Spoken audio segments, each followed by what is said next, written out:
안녕하십니까. 인문학 강좌 시간입니다.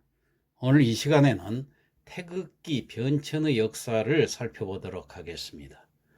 우리나라의 국기인 태극기는 1882년 고종 황제에 의해서 창안되었고, 그 모양이 최초로 그려진 것은 그해 9월 20일 때마침 정권 특명수신사로 일본을 방문하러 간 박영효가 메이지마루호 선상에서 일행과 함께 논의해가며 그리면서부터였던 것입니다.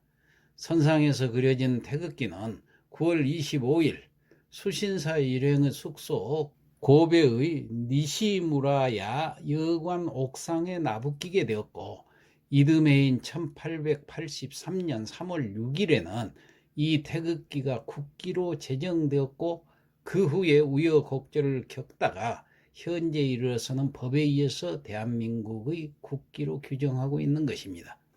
자, 두루 살펴보건대 한국에 있어 국기가 만들어진 연류는 불과 100여 년이 조금 넘었을 뿐이어서 5천년의 장구한 역사를 지닌 국가로서 그 체면이 조금 부끄러울 지경입니다. 더욱이 놀라운 일은 국기를 제정하게 된 동기가 운양호 포격 사건이라는 그 일본과의 불편한 관계에서 자극되었다는 점과 1949년 10월 15일 현재의 태극기로 도형이 정착되기까지 태극 도형과 궤 배치를 포함해서 개양 방법에 이르기까지 수많은 변형이 있었다는 점입니다.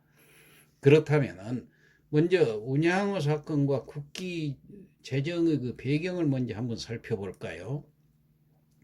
한국에서 국기 제정의 필요성을 인식하게 된 것은 일본의 문호 개방 요구와 또 통상 요구 마찰로 야기된 병자 수호 조약을 체결할 당시 국기에 대한 이해 부족으로 그 망신당한 것을 계기로 해서 국기가 생겨났던 것입니다.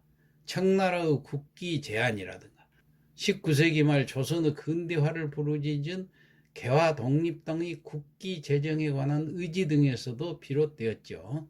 1875년 고종 12년 8월 일본 군함 운양호와 강화도 포대 간에 발생한 포격 사건을 흔히들 운양호 사건이라고 말하고, 이런 연유로 일본과 체결된 조약을 병자 수호 조약이라고 합니다. 일본에서 조선을 침공하자는 이른바 정한론이 한창 논의되고 있을 무렵인 1873년 흥선대원군이 청나라에 의해서 실각이 되자, 이때를 틈타서 일본은 조선 침략의 선수를 칠 수 있다는 의도에서 일방적으로 그들의 군함 운양호를 강화도에 정박을 시키고 식수를 구한다는 구실을 삼아가지고 조선 수비병들의 진지인 초지진까지 침투하자, 이를 발견한 조선 수비병이 그런 일본군에게 총포격을 가하게 되었던 것입니다. 당시 조선 수비병의 무기는 사정거리 700m 정도밖에 나가지 못한 대포 몇 정이 전부였으나, 일본 운양호에 적재된 무기는 명중률이 정확한 신형 대포 등이었던 것입니다. 이 사건에서 조선은 35명의 전사자와 많은 무기를 잃은 반면에 일본은 겨우 2명의 경상자가 생겼을 뿐이었습니다.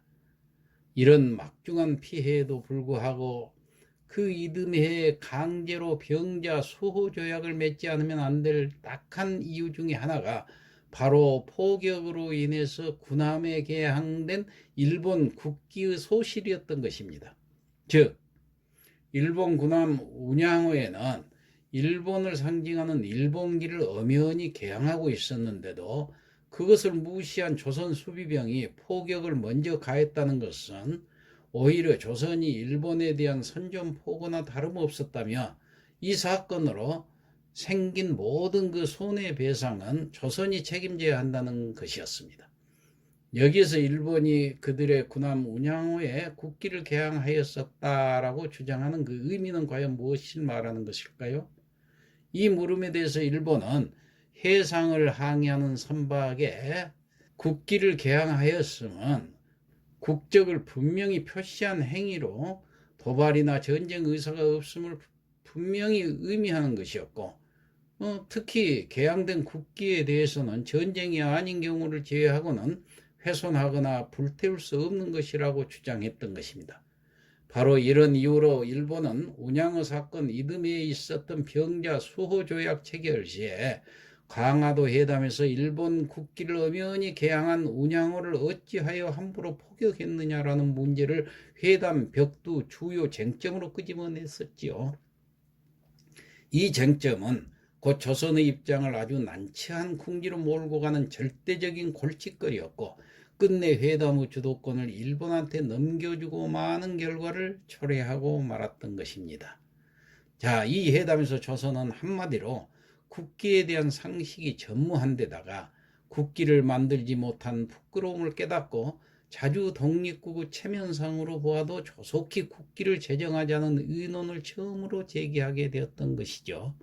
사실 이때만 해도 우리나라에는 국기란 용어가 존재하지 않았었고, 다만 조정의 직위를 나타내고 군대를 상징하는 기치만 있었는데, 고려시대의 의장제도상 방위에 따라서 사용된 신기, 봉황기, 해마기 등이 고작이었고, 조선시대에는 용마기, 삼각기, 각단기, 천마기, 유린기 등이 있었을 뿐입니다. 병자수호 조약이 체결되고 조선은 일본의 개화된 문물을 견학할 수신사를 파견하게 되었는데, 그때가 1880년이었습니다. 김홍집은 미국의 통상조약 체결을 거절하고 동시에 국제정세를 파악해오라는 명령을 받고 일본을 건너갔다가 귀국하는 길에 주일 청국 참창관인 황주이센의 조선책략이란 책을 가져오게 되었는데, 거기에 국기 제정에 관한 제안이 적혀져 있었던 것입니다. 즉, 중국의 용기를 모방해서 그려가지고 전국에 걸도록 하라는 국기 제안과 함께 자기 나라의 용기를 모방해서 전국에 개항토록 하라는 권고 내용이었던 것입니다. 외국 인사가 국기 제정을 권고하되 소위 종속관계를 운운하며 자기 나라 국기 도형을 본떠서 전국에 개항하라니 국제적 체면을 손상시켜도 이만저만한 부끄러움이 아닐 수 없었던 것이죠.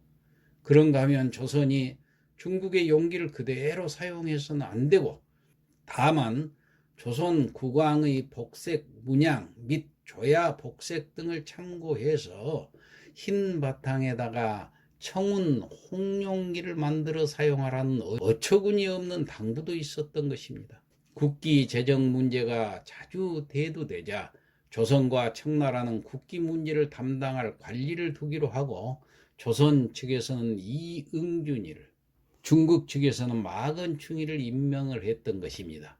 자, 이 두 사람 사이에 조선의 국기 문제가 다각적으로 검토되었었는데, 이응준은 일본 국기와 유사한 조선 측의 국기 도형을 마건충에게 건의한 바가 있었습니다. 이때 마건충은 우주 생성의 원리를 그린 주역의 8개를 설명하면서 반홍, 반흑의 태극 모양의 8도를 의미하는 8개를 도형한 태극 도형을 국기로 정하든지, 아니면은 당시 중국에서 사용하고 있는 삼각형 바탕에 황색으로 그린 용기를 모방하되 다만 색깔만을 청색으로 칠해서 국기로 사용토록 하는 등 간섭을 많이 했던 것입니다.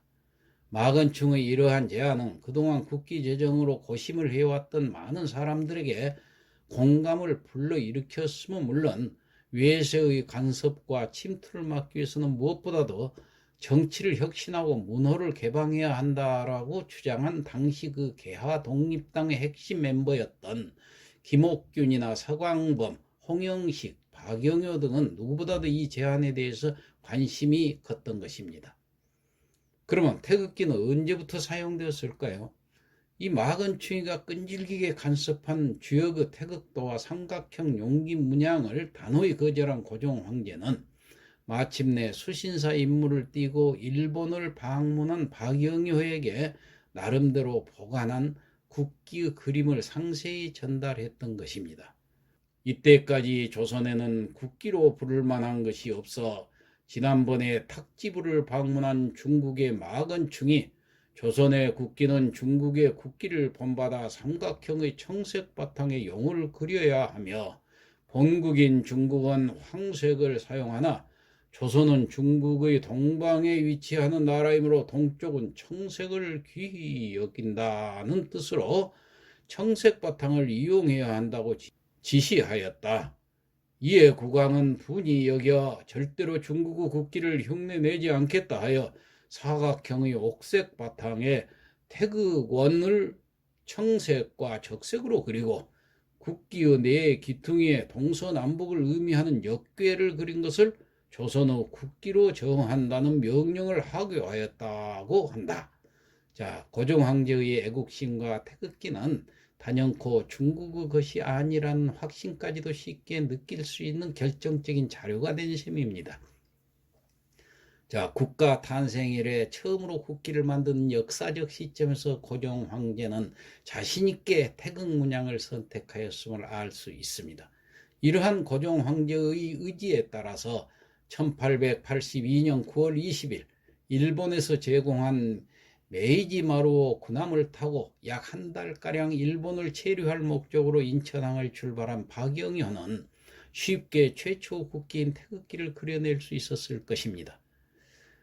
일본에 도착하기까지 메이지마루오 배 안에서 수차례 연습 끝에 완성시킨 국기는 이윽고 9월 25일 고베에 닿자마자 숙소인 니시무라야의 옥상에 개양하였던 것입니다. 박영호는 메이지마루 선상에서 손수 제작한 태극기 대중소 중에서 소형을 동네 부사를 통해서 고종 황제께 다음과 같은 사항을 보고하였습니다. 또한 박영호가 9월 25일부터 고베에 체류하는 동안 기록을 담았던 기송처서에 다음과 같은 사항도 빠뜨리지 않았습니다.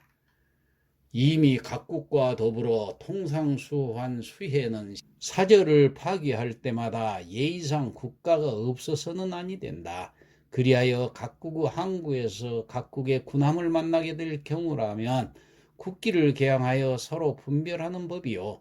각국의 여러 가지 경축일이 있을 때도 국기를 달아서 서로 치하하는 것이며 각국 공사들이 서로 화합할 때도 국기로서 좌석의 차례를 표시하는 법이니 이제 영국, 미국, 청나라, 일본의 각국도 우리 국기를 그려갔으니 이로써 널리 천하에 포명해야 될 것이니라.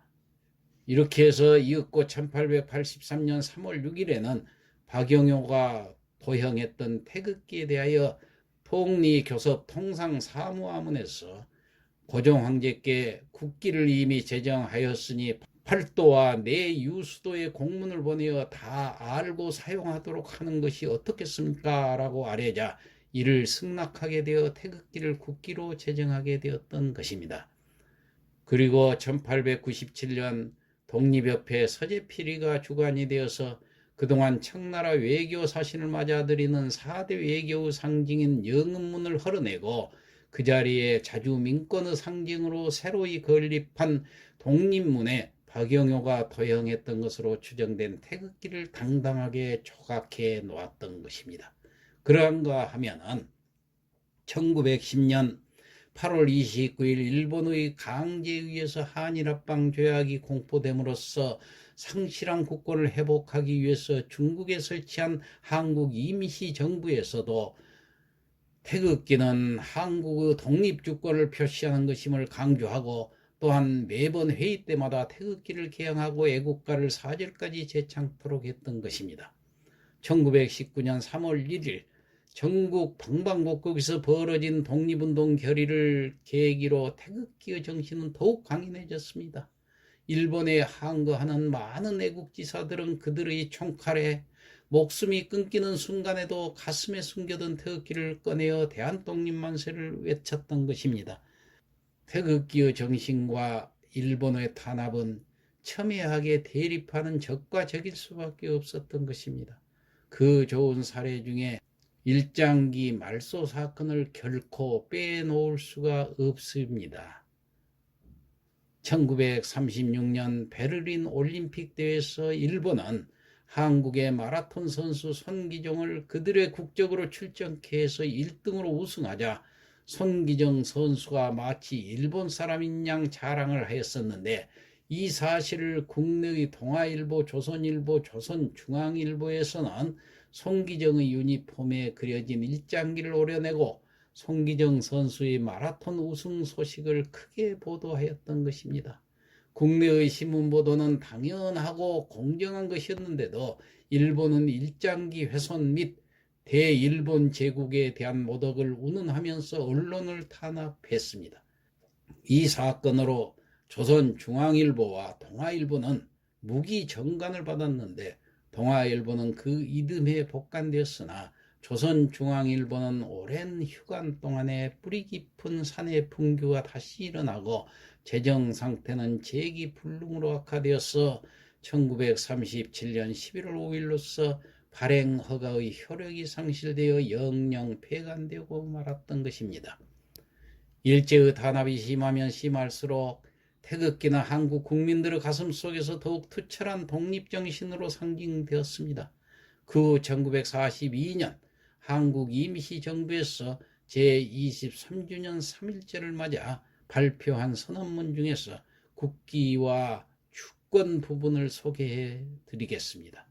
한국은 1865년 처음으로 서양인의 접촉으로 충동한 이래 태극기가 국제적으로 사용된 것은 실로 1882년의 일이며, 그 후로부터 61년의 시간이 흘렀다.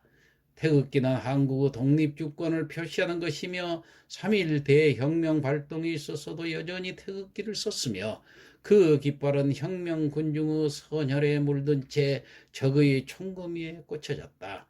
이처럼 태극기 3.1 혁명의 발동을 위해서도 없을 수 없는 큰 힘이었으니 한국 주권이 충분히 발휘될 수 있는 역사의 빛이 바로 여기에 있기 때문이다. 또한 태극기에는 마멸될 수 없는 존엄과 인상이 아로새겨져 있기 때문이다. 그러므로 만국 후 10년이 지나도록 해외의 한족은 농상공학을 가릴 것 없이 누구나 한인이 살고 있는 곳에는 반드시 한 폭의 태극기를 걸어놓고 자신이 조국을 잊지 않고 있으며 나라를 되찾겠다는 민족적 신조를 간직하고 있다는 결심을 표시하여 왔다. 원컨대 우리 동포는 충용심을 일으키고 노력을 다하여 저 위대하고 장엄한 국기를 다시금 조국에 개양할 것이며, 그 뒤로는 결코 선열의 순국적성을 저바림이 없을 것이다. 한국 임시정부 선전위원회. 자, 이 선언문에서 보았듯이 당시 나라를 잃어버린 우리나라의 처지에서는 국기만큼 중요한 정신적 지주는 없었을 것입니다.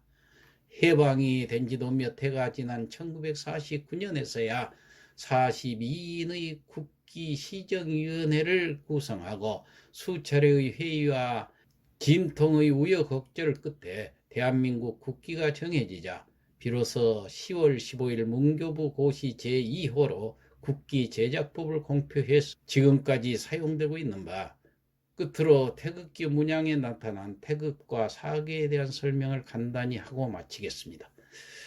먼저 태극과 음양은 태극, 둥근 원을 말하고 우주 자연의 궁극적인 생성 원리를 상징하고 있는 것입니다. 음의 색깔로는 청색이고 아침 또는 희망을 뜻하고, 양의 색깔로는 홍색이고 햇빛과 같은 존귀한 빛을 뜻합니다. 그 다음에 그 사계가 있는데, 사계는 첫째 거는 하늘, 봄, 동쪽, 어지린자 인을 뜻하고, 둘째 고는 땅, 여름, 서쪽, 오를 의자, 의를 의미하며, 셋째 리는 해, 가을, 남쪽, 예돈 예자, 예를 뜻하고, 또 넷째 감은 달, 겨울, 북쪽, 지혜지자, 지를 뜻하니, 즉 천지 1월의 사계절, 또 사방향, 그리고 인의 예지를 의미한다고 하겠습니다. 자, 이상 살펴본 바와 같이 태극 문양은 오랜 동안 한반도 사람들에게 각인된 신성의 문양이었던 것입니다. 자, 송명님의 글 내용 일부를 발췌해서 실었음을 양해해 드립니다. 이상 마치겠습니다.